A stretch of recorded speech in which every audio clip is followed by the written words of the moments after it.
179 individuals were federally charged across 140 newly filed criminal cases. An additional 305 fugitives were apprehended and brought into custody. 24 children, many of whom were kidnapped, were located by federal law enforcement and safely returned home. America, 24 missing children came home this week. The model that brought them home has never existed anywhere in American federal law enforcement before this operation. And the city that those children live in still doesn't know what to do about the conditions that took them.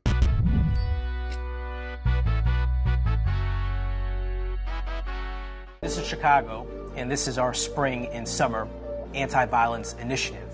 This is Operation New Dawn. What is up, guys? Tyson DeLaCruz here. Thank you so much for rocking with me. Let's talk about the scorecard first. May 1st through July 2nd, 60 days, 11 federal agencies, one mission here. 179 people charged in 140 brand new federal cases. 305 fugitives, people already wanted on federal charges who were just casually walking free, arrested.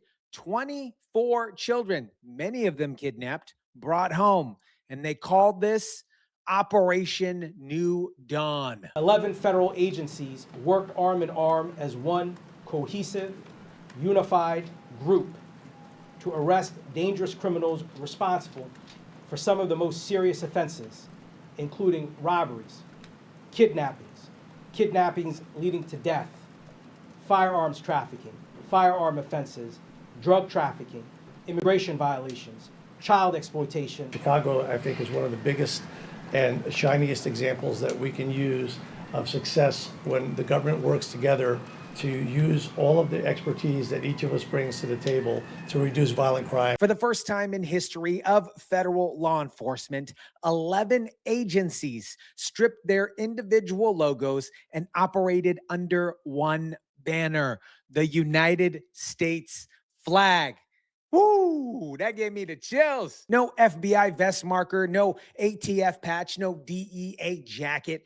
One flag. The ATF director flew in from Washington, D.C. personally to stand at that podium. That tells you exactly how serious this was taken on a national level here. The reason, at least in my opinion, the word badgeless matters operationally here. When agencies protect their own cases, their own credit, their own resources, obviously, what happens is investigations stall at the seams and in between sticking points. The moment that they dropped the badges and pulled everything under one command, 60 days, you guys, produced arrests that years of separate operations hadn't. That is not an accident here. That is what coordination actually looks like when bureaucracy finally gets out from its own way. The man who built this model is U.S. Attorney Andrew Boutros.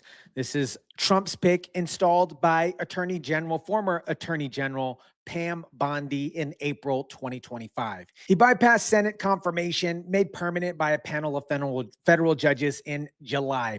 Since he took over, his office has produced 34% more federal indictments than any administration he replaced. Attorney General Todd Blanche, the nation's top law enforcement officer, came out publicly and actually confirmed that number. Before Operation New Dawn, Boutros ran Operation Midway Blitz. You guys remember that? This was the largest immigration enforcement surge in Chicago history. More than 2,000 people deported in a single month last October. New Dawn is the second operation, and they've already named a third one. Here's what the victory numbers don't show on their own. 60 days ago, I assembled Chicago's entire federal anti-violence apparatus and asked them to focus on a single mission: to set aside the barriers and disrupt violence in the Chicago and Rockford areas by arresting the worst of the worst offenders who would then face federal criminal prosecution. Chicago's entire federal anti-violence apparatus,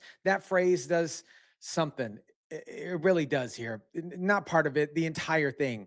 Pointed at one city for 60 days. Among those swept up, members of Traveling Vice Lords, one of Chicago's oldest and most violent street gangs, federally charged with conspiring to distribute heroin and fentanyl.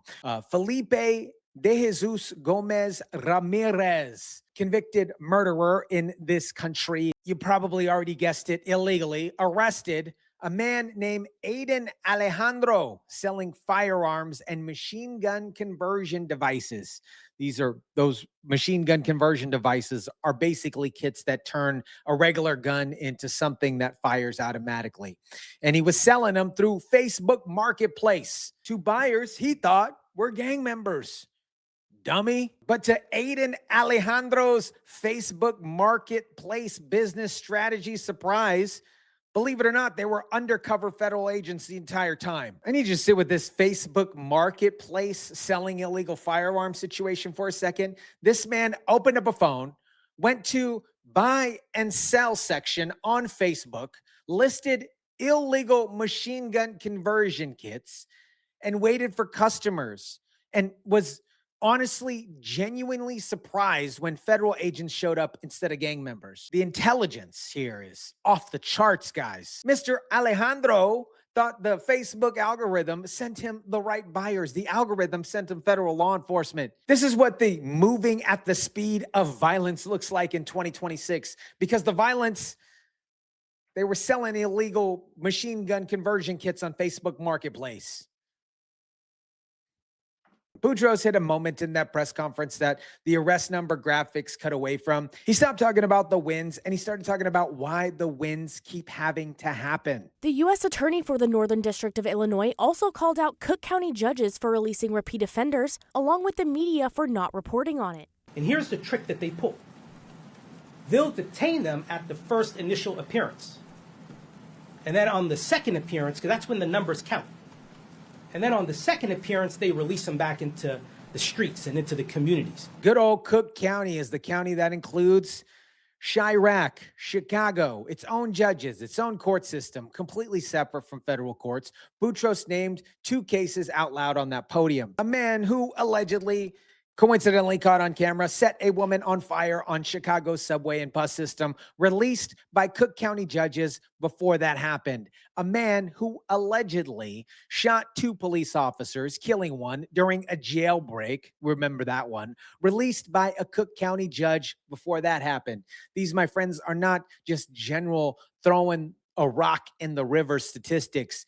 People with names, victims with families, and a county court system that just looked at those files and sent those people back on the streets. This is the operational logic underneath the operation. Federal court doesn't run the same revolving door. You catch a federal charge, you're facing federal sentencing based on sentencing guidelines and federal prosecutors who are not cutting the same deal as Cook County court systems have handed you repeatedly for the past decade. That is a fundamental different conversation, and that is why Boutros keeps taking these federal cases, because the city's own court system keeps undoing whatever local law enforcement builds. This is what we see in Chicago, Seattle, New York. Federal fix, local reversal. Trump installed Boutros. Boutros runs Midway Blitz, Operation Midway Blitz. Then, now, New Dawn, 24 missing children home, 305 wanted criminals off the streets, street gang that's been running Fenty through the same Chicago blocks for decades in federal court. And the city that provided those conditions, Brandon, our good friend, Mohawk Johnson, Chicago's mayor, vetoed his own police superintendent snap curfew tool just this year. His police chief, Larry Sneeling, asked for it directly, gave officers the ability to respond to surges of weekend violence without waiting for full council approval process situation. Johnson said no. In May 2026, 5 Chicago police officers were struck by a vehicle. Boutros thanked the retiring Sneeling by name at the press conference this week. And obviously, Brandon Mohawk Johnson, was not part of that announcement. JB Big Bop Pritzker, the governor of Illinois, publicly called federal immigration enforcement in his state a sham. He always says it. It's a sham. The federal government is running cleanup in Pritzker's own state. The governor is complaining about the crew doing the cleanup. Chicago, Chirac, has had the same conversation about the crime crisis for 30 years. Same neighborhoods, the same gangs, updated names, same corners, same city council hearings, same violence prevention programs, same promises about investing in intervention. Every 2 years or so, the federal government shows up, runs an operation like this, produces results, and then leaves. And then the conditions rebuild because the people who changed those conditions kept voting against the tools that would actually change something. Brandon Mohawk Johnson vetoed the curfew tool. The federal government ran the operation and brought 24 kids home.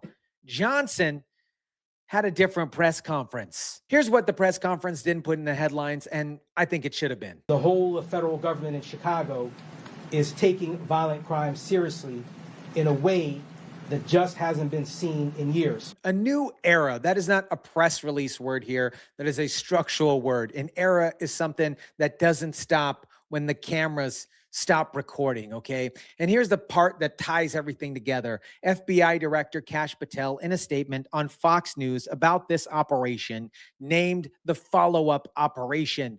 Summer Heat 2.0 was already named, already moving. The next operation was announced at that same press conference as the current operations results. The ATF director confirmed it was not stopping. We will continue this effort throughout the summer and throughout the rest of the year. We have 10 surges going on around the United States in addition to this one. Now, you guys, let's put the timeline on paper here. Operation Midway Blitz, September 2025. Operation New Day, May 1st, 2026. Operation Summer Heat 2.0 launching before Boutros finishes speaking on July 2nd. 3 consecutive major federal operations in Chicago in just under 2 years. The federal government has stopped treating Chicago like a crisis that needs a one-time response, and it's starting to treat it like a long-term job, and it's not walking away from it. 34% more indictments than the administration before, and the third operation has already been named. And the local government shows up in this story only as the reason the story keeps having to be told. America, 24 missing children are home. 305 wanted criminals are in custody. A street gang poisoning Chicago with Fenty and heroin is in federal court. 60 days, 11 agencies, 1 flag. Chicago had 12,000 police officers, a state highway attorney, a governor who called federal enforcement a quote-unquote sham, and a mayor who vetoes his own police chief's emergency tool. The federal government assembled 11 agencies, ran a classified operation for 2 months, and announced the third one before the second one's press conference was ever finished. The city built the conditions. The feds, they're cleaning them up, and the people who are running the city miraculously just keep winning elections. Let me know what you think about this. Drop it down in the comment section down below. Smash the like button if you kindly would. Share, subscribe, and as always, guys, I'll catch you on the next one.